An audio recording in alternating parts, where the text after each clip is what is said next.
لیکن خبروں میں بتایا جاتا ہے کہ آپ کی پاکستان کے علاوہ بیرون نہیں، ملک ایک بھی نہیں جائیدادیں ہیں، دبئی اور لندن سمیت، اور ہم لندن میں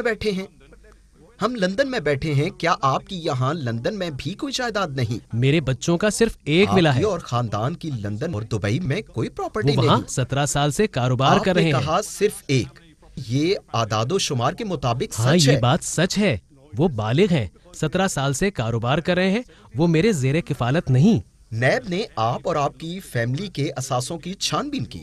مجھے اس میں کوئی اعتراض نہیں، ہر چیز کا جواب ہے۔ عدالت، میرے وکلا وہاں جاتے ہیں اور میں علاج کے لیے یہاں موجود ہوں۔ میرا سروائیکل کا مسئلہ ہے۔ اگر یہ سچ ہے اور آپ کے پاس صرف ایک پراپرٹی ہے اور آپ نے تمام 20 سال کے ٹیکس ریکارڈ اداروں کو دے دیے ہیں، سب کچھ شفاف ہے، تو آپ پاکستان کیوں نہیں جاتے؟ پاکستان جا کر عدالت میں مقدمے کا سامنا کیوں نہیں کرتے؟ دیکھتے ہیں۔ آپ تقریباً 3 سال سے لندن میں ہیں، کیا آپ واقعی بیمار ہیں؟ جی، میں بیمار ہوں۔ کیا آپ کی پاکستان واپسی ممکن نہیں؟ پاکستان میں دیکھیں کیا ہو رہا ہے، انسانی حقوق کہاں ہیں؟ نیب کی حراست میں لوگوں کے ساتھ کیا ہو رہا ہے؟ نیب کی حراست میں درجنوں لوگوں کو مار دیا گیا۔ پاکستان میں کیا ہو انسانی رہا حقوق ہے؟ کی خلاف ورزی ہو آپ رہی کہہ ہے۔ رہے ہیں نیب کی حراست میں لوگوں کو مار دیا گیا؟ نیب کی تحویل میں کئی لوگ مر چکے ہیں، یہ ایک کھلا راز ہے۔ آپ کے پاس تفصیلات ہوں گی، آپ چاہیں تو میں آپ کو تفصیل دے دیتا ہوں۔ آپ دیکھیے، یہ ادارہ مخالفین کے خلاف استعمال ہو رہا ہے۔ جیسا کہ میں نے پہلے کہا، خلاصہ یہی بنتا ہے، میرے اثاثے ظاہر ہیں، اگر میرے ٹیکس گوشوارے موجود ہیں تو ہر چیز کا حساب بھی ہے۔ مسئلہ کچھ اور ہے، نواز شریف سویلین بالادستی کی جنگ لڑ رہے ہیں اور میں ہمیشہ مالی نظم و ضبط کی جنگ لڑتا رہا ہوں۔ نواز شریف بھی طبی بنیادوں پر لندن میں ہیں۔ نیب نے ان سے بدسلوکی کی۔ نیب نے بدسلوکی کی، سچ تو یہ ہے نواز شریف سزا یافتہ مجرم ہیں۔ ان دونوں کیس کے فیصلوں پہ لکھا ہے کہ پروسیکیوشن کوئی کرپشن ثابت نہیں کر سکی۔ میں معذرت چاہتا ہوں، لیکن یہ بات واضح ہے نواز شریف سزا یافتہ مجرم ہیں۔ احتساب عدالت نے نواز شریف کے خلاف ثبوتوں کی روشنی میں انہیں 10 سال کی سزا سنائی، بعد میں کم کر کے 7 سال کر دی، پھر انہیں طبی بنیادوں پر لندن آنے کی اجازت دی گئی، بالکل اسی طرح جیسے آپ کو لندن آنا پڑا۔ آپ نواز شریف حکومت میں وزیر خزانہ تھے، اب آپ اور وہ خود کو پاکستانی اپوزیشن کی نمایاں آواز کے طور پر پیش کرتے ہیں۔ آپ قبل از وقت انتخابات اور عمران خان کی حکومت کا خاتمہ چاہتے ہیں۔ میرا سوال یہ ہے کہ اس کے لیے آپ کے پاس کیا اخلاقی جواز ہے؟ عمران خان حکومت کی ساکھ کیا ہے؟ دنیا گواہ ہے، الیکشن چرایا گیا، یہ دھاندلی زدہ الیکشن تھا۔ یہ صرف ہم نہیں کہہ رہے، 2018 سے پہلے کے جائزے دیکھیں تو اس میں نون لیگ کی کامیابی کی پیش گوئی کی گئی تھی۔ پاکستان کا انسانی حقوق کمیشن کے تجربہ کار کہتے ہیں یہ پاکستان کا بدترین الیکشن تھا، سب جانتے ہیں یہ الیکشن چرایا گیا۔ میں ابھی بھی ای یو مانیٹرز کی رپورٹ دیکھ رہا تھا، اس میں چند حلقوں میں بے ضابطگیاں دکھائی گئی، لیکن انہوں نے حتمی نتیجہ یہ اخذ کیا کہ مجموعی طور پر الیکشن شفاف تھے اور الیکشن 2018 میں عمران خان کی فتح میں کوئی شک و شبہ نہیں۔ پھر آپ نے تمام رپورٹس نہیں دیکھی۔ آپ اپنی پسندیدہ بدترین رپورٹس کا انتخاب کر رہے ہیں، لیکن ای یو مانیٹرز بھی آزاد ادارہ ہے جس نے الیکشن اور عمران خان کی جیت کو شفاف قرار دیا ہے۔ عالمی طور پر آزادانہ شفاف انتخابات، کیا ہم شفافیت پر کوئی سوال اٹھاتے ہیں؟ وہ کیا رپورٹ کرتے ہیں؟ مجھے یقین ہے پاکستان کے ہر الیکشن میں کچھ نہ کچھ مسئلہ ہوتا ہوگا، مکمل طور پر ہر چیز شفاف ہو، ایسا نہیں ہوتا۔ میں یاد رکھتا ہوں، حقیقت یہ ہے عمران خان کے پاس جمہوری مینڈیٹ ہے اور 2 سال بعد آپ پاکستان کے عوام سے کہہ رہے ہیں کہ حکومت کو جانا ہوگا۔ یہ الیکشن چرایا گیا ہے، دھاندلی ہوئی، پولنگ سے پہلے دھاندلی کی گئی، ہماری پارٹی کے لوگوں کو پی ٹی آئی میں شامل کرایا گیا، نیب کو استعمال کیا گیا، نتائج جاری کرنے کا سسٹم بیٹھ گیا، آر ٹی ایس گھنٹوں بند رہا، پولنگ ایجنٹس کو زبردستی باہر نکال دیا گیا، یہ بھی پتا چلا کہ 35 نشستوں پہ دھاندلی کی گئی۔ اگر یہ سب نہیں ہوتا تو عمران خان حکومت نہیں بنا سکتا تھا۔ یورپی یونین مبصرین کی ٹیم کے سربراہ نے بھی یہ آپ نے پوری رپورٹ نہیں سنی، مجموعی طور پر یہ انتخابات آپ نے پوری شفاف رپورٹ تھے۔ نہیں دیکھی، ای یو چیف کی پوری رپورٹ دیکھ لیں۔ اس آخری جملے سے پہلے رپورٹ میں کیا کہا گیا چلیے ہے؟ آگے بڑھتے ہیں، اب آپ کی حکمت عملی کیا ہوگی؟ آپ اور نواز شریف اپنے ویڈیو لنکس پاکستان بھیج رہے ہیں اور جلسوں میں ہزاروں پاکستانی عمران خان حکومت کے قبل از وقت خاتمے کا مطالبہ کر رہے ہیں۔ نواز شریف نے پنجاب میں ہزاروں لوگوں کے سامنے کہا army chief general Qamar Javed Bajwa اپنی ساکھ کھو بیٹھے ہیں۔ نواز شریف نے کہا آرمی چیف نے انہیں نکالا اور 2018 کے انتخابات میں ان کی شکست کے ذمہ دار بھی وہی ہیں۔ نواز شریف نے کہا انہوں نے نہ صرف حکومت ختم کرائی بلکہ قوم کو اپنی خواہشات کی بھینٹ چڑھا دیا۔ الیکشن میں عوام کی مرضی مسترد کی گئی، نااہل لوگوں کو منتخب کرایا گیا جو معیشت کو تباہی کی طرف لے کر جا رہے ہیں۔ آپ کے ملک کے آرمی چیف کے بارے میں حقیقت یہ غیر معمولی باتیں ہیں۔ یہ اوپر سے ہی ہوتا ہے، ایک ڈیپ سٹیٹ۔ پاکستان میں ڈیپ سٹیٹ سے سب واقف ہیں۔ کیا یہ آپ کے لیے حیرت کی بات ہے؟ یہ ایک گھن چکر ہے جسے دنیا جانتی ہے۔ ہیلری کلنٹن نے ایک انٹرویو میں ڈیپ سٹیٹ کے لیے پاکستان کی مثال دی۔ مہربانی کریں، ہمیں تجربے سے شفاف ہونا چاہیے۔ الیکشن چرایا گیا، ڈان لیگ سے شروعات ہوئی۔ نواز شریف جمہوریت اور پارلیمنٹ کی بالادستی کے لیے جد و جہد کر رہے ہیں اور میں مالی نظم و ضبط اور شفافیت کی جد و جہد کرتا رہا ہوں۔ یو کے میں جمہوریت اور جمہوری اقدار کی بالادستی ہے۔ ہم سمجھتے ہیں کہ ہمیں آپ کی حمایت حاصل ہوگی۔ آپ یہ کہہ رہے ہیں کہ پاکستان میں فوج جمہوری عمل کو تہ و بالا کر رہی ہے۔ یہ عالمی رپورٹس ہیں۔ آپ یہ کہہ رہے ہیں پاکستان کے لوگ یہ انٹرویو دیکھ رہے ہوں گے اور آپ اپنے ملک کی فوج کی مذمت کر رہے ہیں۔ فوج نہیں، میرے خیال میں ہمیں افراد کی بات کرنی چاہیے۔ ہم پوری فوج سے متعلق یہ نہیں کہہ رہے۔ فرق واضح کرنے دیں۔ خواہشات کی فہرست ہے، مختلف لوگوں کی ذاتی ترجیحات ہیں جنہوں نے ملک میں ماشاء اللہ لگایا۔ آرمی چیف سپہ سالار ہیں۔ آپ اور نواز شریف کا کہنا کہ وہ جمہوری عمل کو کمزور کر رہے ہیں، کیا آپ یہی کہہ رہے ہیں؟ ہم یہ کہہ رہے ہیں کہ اگر الیکشن میں دھاندلی ہوئی، جیسا کہ واضح ہو چکا ہے، شک و شبے کے بغیر اگر الیکشن میں دھاندلی ہوئی اور کسی نے منصوبہ بنایا، یہ ہم نہیں تھے۔ پاکستان کے وزیر داخلہ نے کہا نواز شریف ملک کے چوتھی بار وزیر اعظم بن جاتے اگر ان کے ڈیپ سٹیٹ اور اداروں کے ساتھ مسائل نہ ہوتے۔ انہوں نے ایسا کیوں کہا؟ آپ جو الزام لگا رہے ہیں وہ تسلیم نہیں کیا جا سکتا۔ آپ کے مربی نواز شریف کئی سال تک خود فوجی عامر جنرل ضیاء کے سائے میں رہے اور اچانک نواز شریف نے فیصلہ کر لیا کہ پاکستان کی سیاست میں فوجی مداخلت کسی صورت قبول نہیں۔ یہ کیسی منافقت ہے؟ میں آپ کے تجزیے سے اتفاق نہیں کرتا۔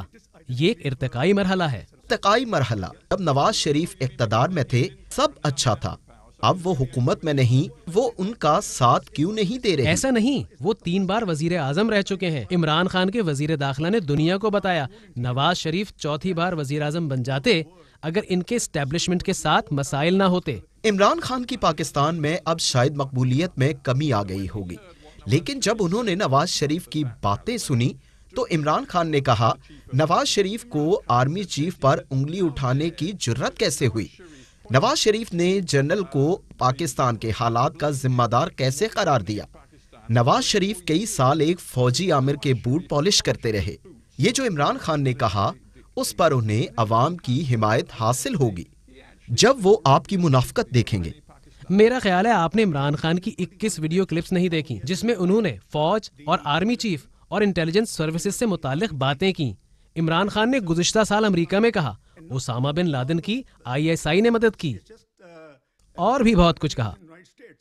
عمران خان جب حکومت میں نہیں تھے تو انہوں نے 21 بار فوج کے بارے میں مختلف بیانات دیے۔ وہ طالبان خان کے نام سے مشہور ہیں۔ کیا آپ عمران خان اور ہماری کارکردگی پہ بحث کرنا چاہتے ہیں؟ کیا ہم یہاں اس لیے بیٹھے ہیں کہ کمزور جمہوریت ہے یا جزوی جمہوریت، جزوی آمریت پر بات کریں؟ پی ڈی ایم میں شامل جماعتیں قبل از وقت انتخابات کا مطالبہ کر رہی ہیں۔ عمران خان حکومت گرانا چاہتی ہیں، لیکن کئی لوگ نواز شریف کے بیانیے سے پیچھے ہٹ گئے۔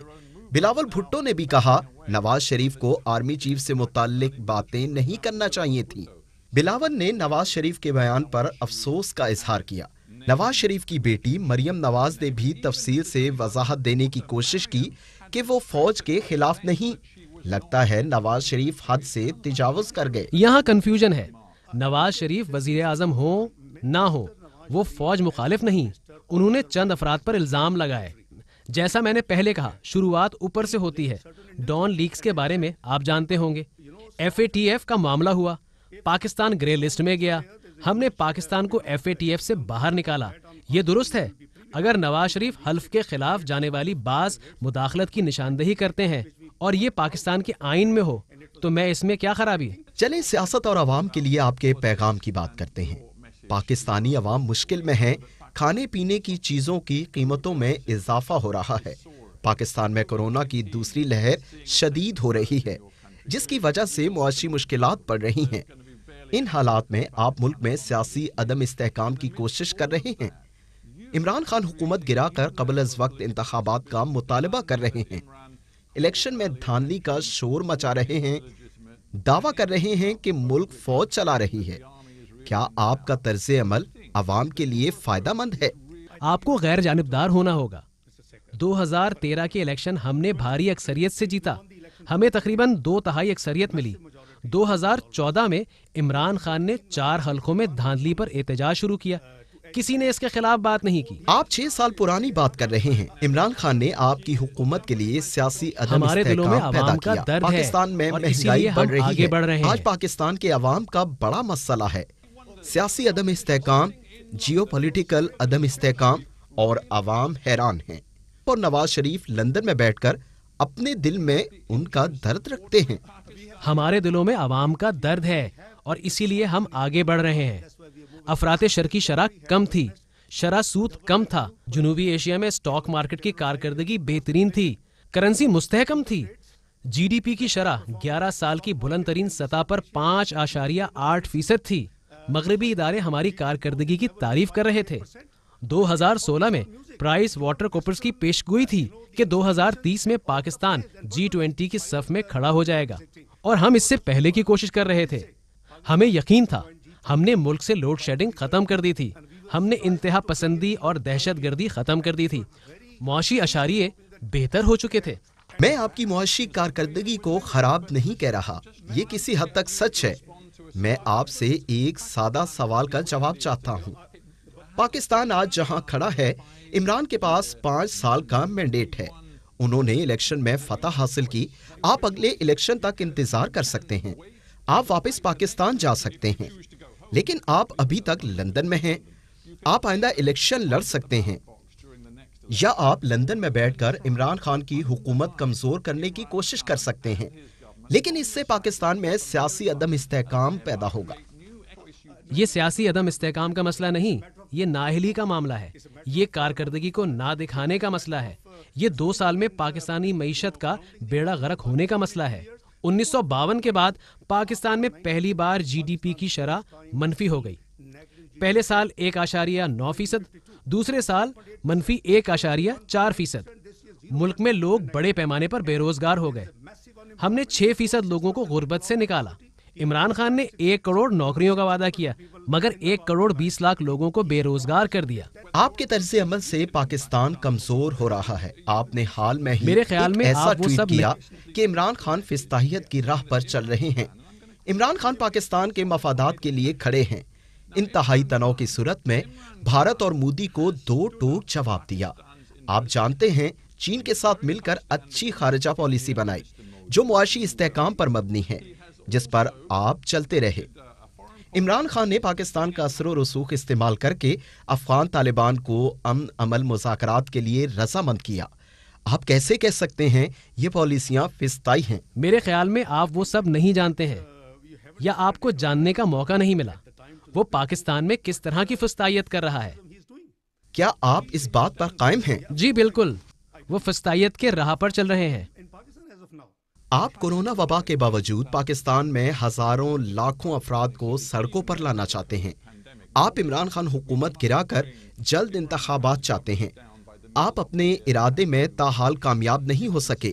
آپ کا اگلا قدم کیا ہوگا؟ آپ نہیں جانتے عمران خان اس عرصے میں کیا کرتے رہے. PDM کے جلسے 16 اکتوبر سے شروع ہوئے. ان 6 ہفتوں میں حکومت نے بھی بڑے جلسے کیے. آپ کا اگلا قدم کیا ہوگا؟ پاکستان میں جمہوریت کی بالادستی ہمارا اولین ہدف ہے. آزادانہ اور شفاف الیکشن پاکستان میں جمہوریت کی بالادستی چاہتے اور ہیں. قانون کی حکمرانی؟ جی, قانون کی حکمرانی. آپ پاکستان میں قانون کی حکمرانی کا سامنا کریں گے؟ جی ہاں, میں کروں گا. پاکستان میں تمام اداروں کو اپنی آئینی حدود میں رہ کر کام کرنا ہوگا. ہم اس پر بہت خوش ہوں گے۔ جہاں تک میرے ٹویٹ کا تعلق ہے، مجھے اس پر کوئی افسوس نہیں۔ حقیقت یہی ہے، اگر وزیر اعظم FIA کے DG کو لوگوں کے نام بتا کر کہیں انہیں گرفتار کر لو، یہ کس قسم کی طرز حکمرانی ہے؟ ہماری گفتگو اب ختم ہوتی ہے۔ آپ یہاں آئے بہت خوشی ہوئی، آپ کا شکریہ۔ میرے لیے خوشی کی بات ہے۔